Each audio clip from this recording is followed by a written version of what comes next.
presentation kooban oo aan ku jeedinayo magaca ururka waxaan keligii sameeyay maahan on behalf of Somali Orthopedic Association team ee u xil saareen aan kamid ahaa oo guddiga qabanqaabada shirka ee ugu horeeyaan si gooniina ay iga saacidayeen Dr. Yaasiin oo gudoomiyaha shirka iyo Dr. Cali oo si close igala shaqeynay ujeedada oo survey-gan loo sameeyay waxay ahayd maadaama halku dhiga shirka uu yahay horumarinta orthopedic iyo trauma care Soomaaliya waxa la isweydiiyay horta maxaan haysanaa maxaa naga maqan si loo ogaado arintaas ayaa waxa la dhahay survey dhakhaatiirta oo kala duwan ee wadanka joogta intii la gaari karaa hal weydiiyo marka wax gooniyo oo presentation kan oo la xiriiro oo aan cadeynay ma jirto ururka ayaana ku mataloyaa waxaan ognahay traumada marka la dhaho in general ha noqoto mid musculoskeletalka ku dhacda ama traumada qaybaheeda kala duwan sida abdominalka neurologicalka iyo organada kale inay tahay dhibaatooyinka ugu badan ee dadka ay u dhintaan marka laga soo tago cudurrada kaleeto maxaa la dhahaa chronic conditionada dhaawacyadaas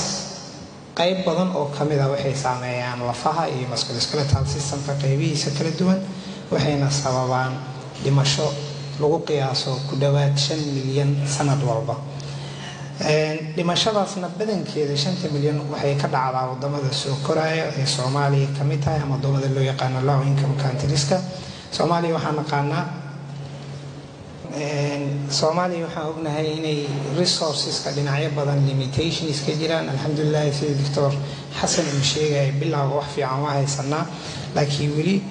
tirada dhakhaatiirta tirada qalabka qaybaha kala duwan limitations ayaa jira marka survey-gan waxaa la wareysay dhakhaatiirta kala duwan ee orthopedic-ga ah objective-ku wuxuu ahaa marka in la ogaado capacity-ga orthopedic iyo trauma care Soomaaliya si loo ogaado waxaa la sameeyay cross sectional survey oo la isticmaalayo Google Form simple ah maadaama muddo kooban la haystay target-kan wuxuu ahaa dhakhaatiirta Soomaalida ha ahaadaan kuwa Muqdisho jooga kuwa dhakhaatiirta kale ee sagaalka ah ee gobolada kala duwan ka yimaaday ama kuwa aanan joogin laakiin gobolada kala duwan jooga meeshii la joogo intii la gaari karo dhakhaatiirtaasna target-ka ah meesha la fariinta looga gaarsiinayo waxay ahayd WhatsApp group-ka iyo communication-nada kaleeto ee la isticmaalo sida email-ka ee dhakhaatiirtaas ay leeyihiin ayaa fariinta loogu diray si survey-ga u soo buuxiyaan tool-ka la isticmaalayay survey-gan oo ka koobnaa 12 su'aalood 12 su'aalood waxaa laga soo adaptgareeyay 3 survey oo badanaa loo isticmaalo marka la fiirinayo orthopedic iyo trauma capacity-ga wadanka 3 survey mid kamid saddexdooda waxa horta asal u ah WHO2 oo lagu asaas galay essential trauma capacity-ga wadamada uu badan yahay marka kadibna waxaa jira mid kaleeto oo loo yaqaan BIPES oo asas gareynayo personnel-ka instrument-iga procedure-rada la sameey karo equipment-iga iyo supply-ga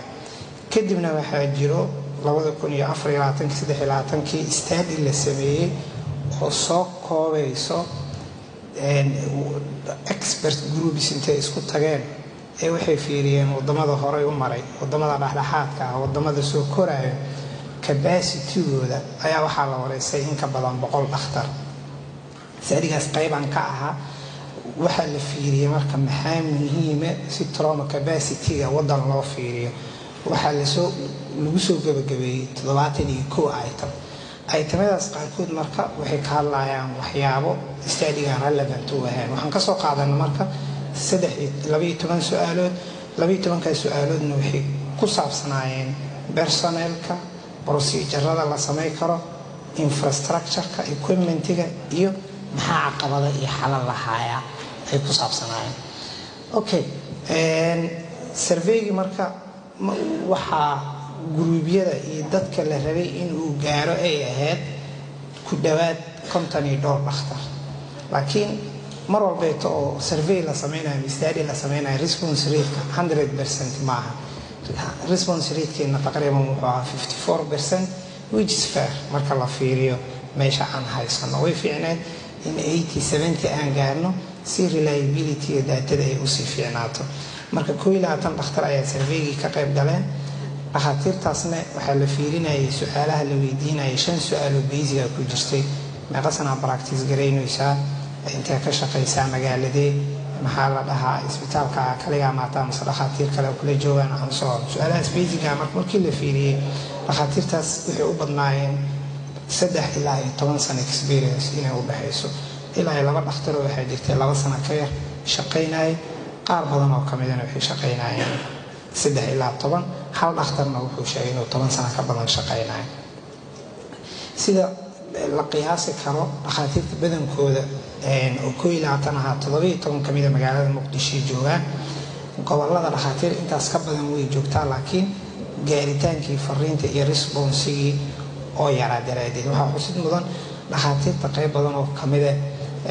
oo Somaliland joogo kulligood maahan fariinta maysan ka soo wada jawaabin due to probably maxaa la dhahaa waxyaabaha wadanka ka jira awgeed. waxaa la fiiriyay dhakhaatiirta maxay haystaan. waxaa la arkay in waxyaabo badan oo wixii essentialka ahaa oo marka loo fiiriyo ama isbitaalka ama dhakhtarka ama procedurada ay jiraan, laakiin waxaas jiro meel walba limitation ka jirto. marka fariinta aan gudbin doona dhamaadkan ku arki doona, laakiin wax la'aan ay jiro ma jirto. waxyaabo laakiin dhinac walba ka jiro hadday koow tahay human resource tirada dhakhaatiirta ma ugu filan tahay waa maya. waxaan ognahay 19 milyan taqriiban 60 dhakhtar oo 63 uu sheegay xogayaha oo Dr. Xasan. 19 milyan hadii loo fiiriyo halkii milyan waxa ku soo aadayso taqriiban waxaa la dhahaa dad 2 qof oo 3 qof oo aan ka badnayn. marka dhinac walba limitations way jirtaa. 12 su'aalood marka su'aalihii ugu muhiimsanaa basic information marka laga soo tago waxaa kamid ahaa isbitaalka dhakhtarkan uu ka shaqeeyo wixii uu u baahnaa dhakhtar orthopedic ma yaalaan. waxyaabahaas la fiirinayo waxaa kamid ahaa 2 shay. waxaa kamid ahaa human resource la shaqeyn lahaa sida suuxiyaha, radiographerka, si aan qofkii u sameynayay iyo waxyaabihii kale la xiriiray sida ICU ma yaalaan. qaarna waxay ahaayeen qaybihii isbitaalka uu u baahnaa. qaybahaas oo isbitaalka u baahnaana waxaa number 1 ka ahaa saalada, waxaa kamid ahaa raajada, waxaa kamid ahaa CM-ka anso iyo qaybo la xiriiro bukaanada traumada. waxaa xusid mudan waxyaabihii commonka waa la wada haystaa. dhakhaatiirta orthopedic koo markii la sheego maxaa haysataa CM ku soo dhacay 90% istaalada way wada haysteen, way yaaleen dhakhaatiirta response soo bixisay istaaladooda. meelaha challenge ka jira waxaa kamid ahaa ICU iyo blood bank oo ayagana muhiim ah because bukaankan traumada polytrauma noqon kara uma baahna saala kaliya kadibna waa kuma noqonayo. wuxuu u baahan yahay meel xaaladiisa lagu sii taalo. dhiigga oo bukaano badan oo trauma transfusion u baahda isla nafsidiisa meelaha caqabadaha uu ka jiray ayay kamid tahay. serviceka emergency ka jira su'aalo basic oo la iska weydiiyay aydan nafsadeeda maadaama muhiim ay tahay waxyaaba ayaa ka maqnaa. equipment-iska marka la fiiriyo oo isbitaalada ay lahaayeen waxyaabihii essential setskii sida basic trauma setkii, sida maxaa la dhahaa alaabihii kale tayarada ee general instruments-ka waa la wada haystay. laakiin 21 dhakhtar ee xarumahooda kala duwan ka shaqaynayay hal xarun kaliya ayaa waxay sheegtay inay spinal instruments haystaan. arthroplasty oo aad loogu baahan yahay gaabiska jirana kamida kala bar dadka maysan haysanin. waxyaabaha kaleeto oo 10% isbitaalada ay ka sinaayeen oo qaar badan oo kamid ka maqnaa waxaa kamid still basic instruments dadaanan haysan oo blade screw kamid ah oo dhahay blade screw regularly uma haysano caqabada ayaana ka jira. CM-ka oo procedurada badankooda lagu sameeyo 10% dhakhaatiirtii la wareystay ayagana ma haystaan. procedurada marka la fiiriyo oo ah qalabkii hadii ay haysatid dhakhtarkii uu joogo maxaa sameyn kartaa human resource capacity 27 procedure dhakhaatiirta la weydiiyay. 27 procedure ee dhakhaatiirta la weydiiyay waxaa la sheegay in procedurada badankooda la sameyn karo 27kaas kamid ah marka laga reebo procedurada ugu badan oo dhakhaatiirta ay sheegeen in ay limitations dhanka capacity ka jirto. waxaa kamid ah fracturada spine-ka, procedurada kale ee spine-ka la xiriiro, burooyinka, arthroscopy-ga, qaliimada oo nerve reconstruction-ka iyo pediatric surgeries ka qaarkood sida DDH skiff iyo wixii la mid ah ku dhawaad kala bar ama 3 meelood 2 meelood xarumahaani maysan haysanin proceduradaas overall marka caqabadihii la soo koobay waqtiga yar daraadeed waxaa ka mid ahaa wax badan oo wixii essential kala wada haysanaa laakiin qayb noo dhammaystiran may wada jirin nasiib wanaag waxyaabahaas aan haysanana baahiyo badan ee daboolaan limitationska meelaha ka jira ha ahaato implantiga infrastructureka bukaanada nafsadooda wacyigooda traditional bone setting weli daaweyntii bukaanadan involved ku ah set-upkii oo infectionno iyo waxyaaba ka jiraan capacityga dhakhtarkii surgical skills waxyaabahaas si waxyaabahaas looga hortago loo improve gareeyo su-aal waxaa ku jirtay dhakhaatiirta maxaa tala ah key priority maxaa waxyaabaha ugu badan ee ay sheegaan waxaa ka mid ah capacity buildingka dhakhaatiirta in la sameeyo workforce development essential equipmentiga in la helo public awareness bukaanada in loo sameeyo iyo systemka guud wax ku xiran oo anaga naga weyn oo ah in caafimaadkii la maalgeliyo haddii aan leed public private partnership iyo wax kaleeto gabagabadii waxaan kusoo koobaa presentationka online-ka la dhigi doonaa waqti oo dhammaaday aawadeed Soomaaliya waxay la mid tahay wadamada kale waxaa la qiyaasaa wadamada low income country-ga inay ka siman yihiin in